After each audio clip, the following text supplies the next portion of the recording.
Alhamdulillahi wa kafa wassalatu wassalamu ala sayyidil mustafa wa ala alihi wa sahbihi zawil tuqa wal huda amma ba'd. Amma ba'du fa ya ibadallah usini wa iyyakum bittaqwallah ittaqullaha haqqa tuqatih wa la tamutunna illa wa antum muslimun. Qala Allah subhanahu wa ta'ala fi kitabihil karim a'udzu billahi minasy syaithanir rajim bismillahir rahmanir rahim Syahrul Ramadan alladzi unzila fihi al-Qur'an hudan lin-nas wa bayyinatin minal huda wal furqan faman syahida minkumusy syahra falyasumhu. Shadaqallahul azim. Hadirin sidang jamaah Jumat yang senantiasa kita mengharapkan keridhaan daripada Allah Subhanahu wa taala. Pertama-tama marilah kita memuji Allah dengan mengucapkan alhamdulillah.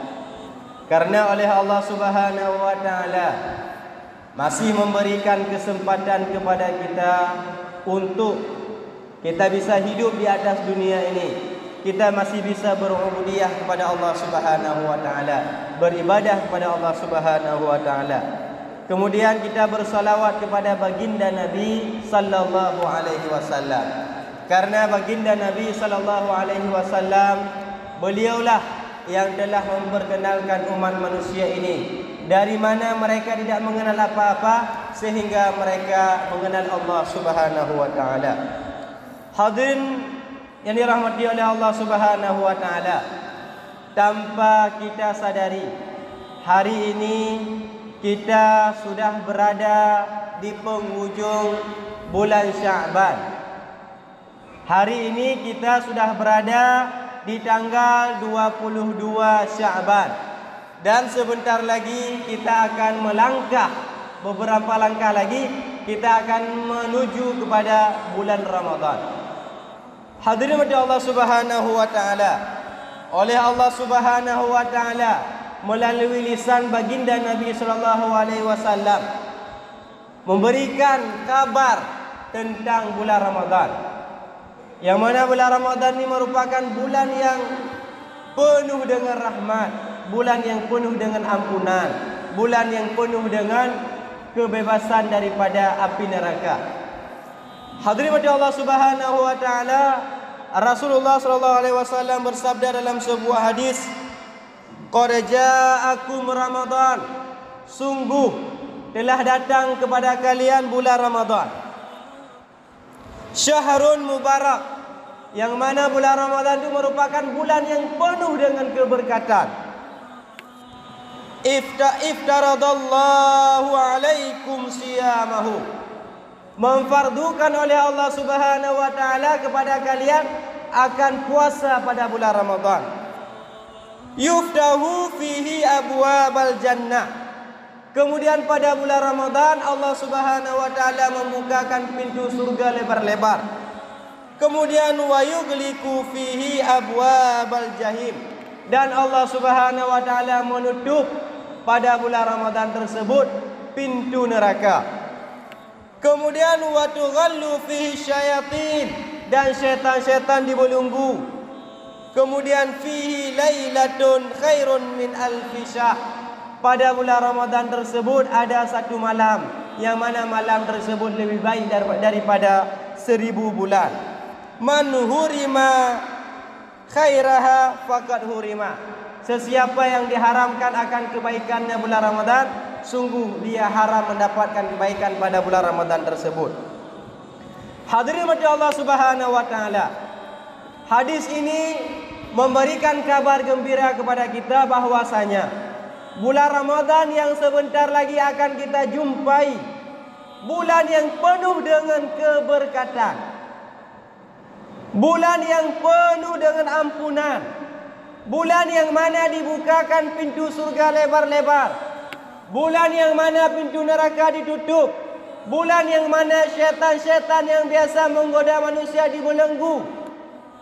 Maka oleh karena itu hadirin Allah Subhanahu wa taala, kita selaku hamba Allah dan umat daripada baginda Nabi sallallahu alaihi wasallam ketika mendengar daripada hadis ini, selaku umat muslim kita harus gembira dengan yang sebentar lagi akan datangnya bulan Ramadan.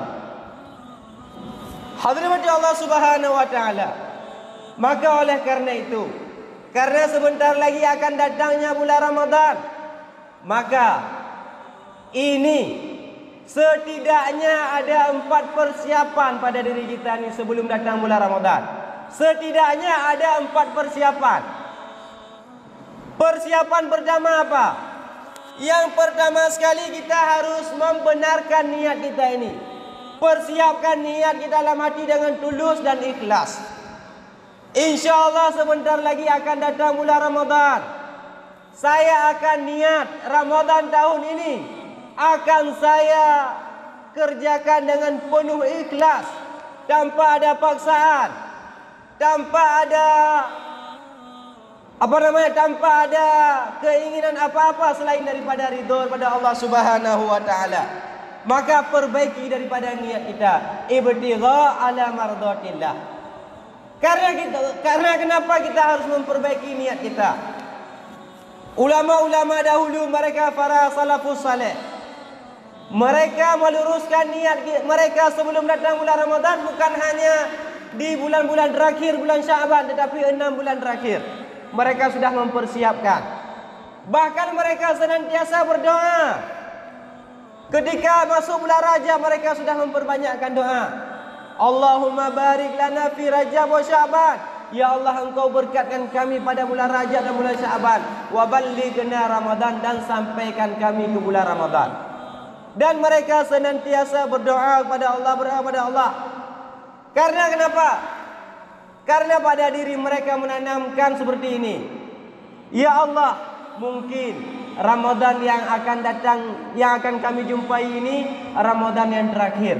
Maka ya Allah, luruskan niat kami. Ya Allah, kami sungguh-sungguh ikhlas beribadah pada bulan Ramadan ini. Maka pertama sekali kita luruskan niat kita, benarkan niat kita. Karena kalau orang salah niat, maka dia salah dapat.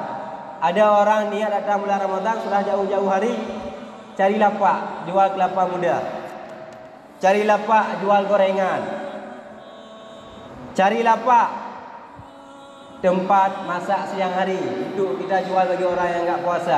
Ini salah niat. Maka kita niat yang benar sebelum datangnya bulan Ramadan.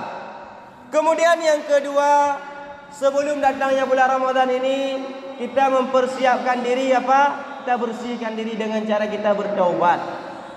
Dengan cara kita bertaubat. Sehingga apa? Sehingga ketika hari pertama kita berpuasa dan malam pertama kita tarawih, seakan-akan kita itu bagaikan anak bayi yang baru dilahirkan. Maka ini tinggal beberapa hari lagi, mari kita bertaubat. Istighfar banyak-banyak kepada Allah Subhanahu wa taala. Semoga apa?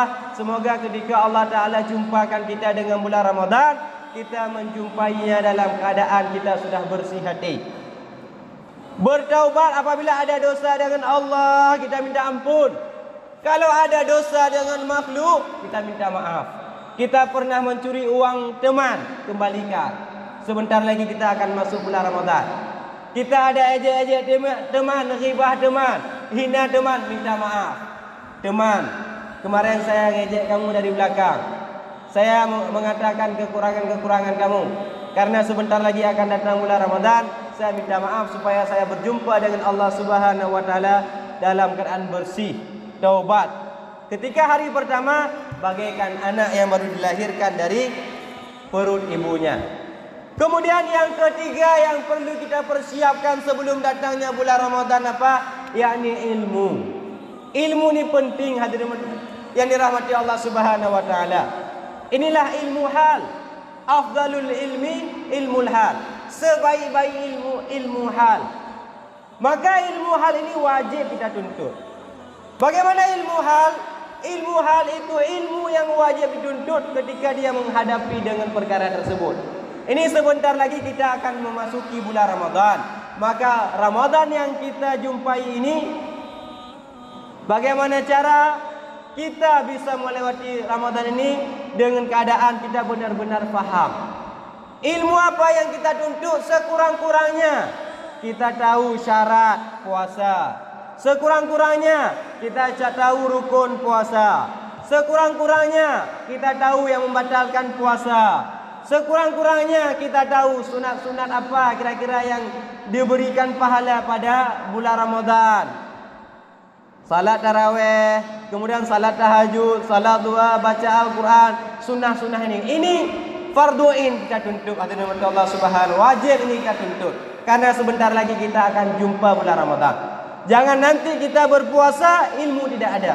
Niat enggak bisa. Coba niat bulan Ramadan sekali, niat puasa sekali. Niat puasa enggak bisa. Karena enggak ada ilmu. Orang yang baru menikah bersetubuh di siang hari. Padahal ini salah satu yang paling dilarang. Karena enggak ada ilmu, dia hanya bisa menahan lapar dan haus ikut-ikutan orang lain, tetapi riba masih jalan. Kemudian ngejek kawan masih jalan, mencuri punya orang masih jalan, salat dia tinggalkan, kemudian tidak mau bertobat. Maka Allah Subhanahu wa taala, ilmu ini harus kita kejar, harus kita cari dari sekarang sebelum masuknya bulan Ramadan. Sehingga apa? Ketika masuk bulan Ramadan nanti kita mengamalkan ilmu. Kalaupun nanti ada satu dua yang tidak kita ketahui, kita terus belajar pada bulan Ramadan nanti. Jangan sampai kita menjadi orang yang jahil ketika kita memasuki bulan yang penuh agung ini. Sehingga apa? Sehingga bulan Ramadan yang datang kita tidak bisa mengambil ampunan daripadanya. Padahal Nabi SAW bersabda, "Man shoma Ramadanan imanan wa ihtisaban, ghufira lahu ma taqaddama min dzambi." Barang siapa yang berpuasa pada bulan Ramadan penuh dengan ihtisab, penuh dengan minta ampun kepada Allah Subhanahu wa taala, niscaya dia ini akan diampunkan oleh Allah Subhanahu wa taala dosa-dosa yang telah lalu. Kemudian yang terakhir yang harus kita persiapkan sebelum masuknya bulan Ramadan apa? Fisik kita ini, jasmani kita ini. Maka pada bulan Syaban ini kita latih dulu. Rasulullah SAW beliau kalau di bulan Syaban beliau puasa. Kenapa pada bulan Syaban Rasulullah berpuasa sebulan penuh? Ini salah satunya lah untuk melatih jasmani, melatih fisik. Ketika masuk bulan Ramadan nanti dia ini tidak kewalahan, tidak merasa capek. Sudah biasa nahan lapar dan haus, sudah biasa nahan dahaga, sudah biasa nahan daripada tidak mengejek orang, tidak menghina orang. Sudah terbiasa dengan membaca Al-Quran, sudah terbiasa dengan tahajud, sudah terbiasa dengan duha, sudah terbiasa dengan salat malam. Sehingga ketika masuknya bulan Ramadan ini insya Allah dia bisa menjalankan dengan santai. Tetapi kalau dia tidak biasa mengasah, bulan Ramadan nanti dia akan kewalahan. Contohnya mana? Contohnya kita lihat orang ketika buka puasa, karena enggak biasa buka sunat, buka puasa balas dendam. Sehingga apa? Setelah buka puasa tidur sampai jam 1 malam enggak terbangun. Salat Isya sampai tarawih lewat. Maka mari kita persiapkan minimal 4 hal ini. Yang pertama kita benarkan niat kita, kemudian kita taubat, kemudian kita persiapkan ilmu, kemudian yang terakhir fisik kita ini kita persiapkan. Kita persiapkan fisik kita. Semoga Allah Subhanahu wa taala memberikan taufik dan hidayah kepada kita, dan Allah taala menjumpai kita dengan bulan Ramadan, sehingga dengan datangnya bulan Ramadan ini Allah Subhanahu wa taala membukakan pintu rahmat kepada kita, pintu ampunan kepada kita, dan kita dibebaskan daripada api neraka.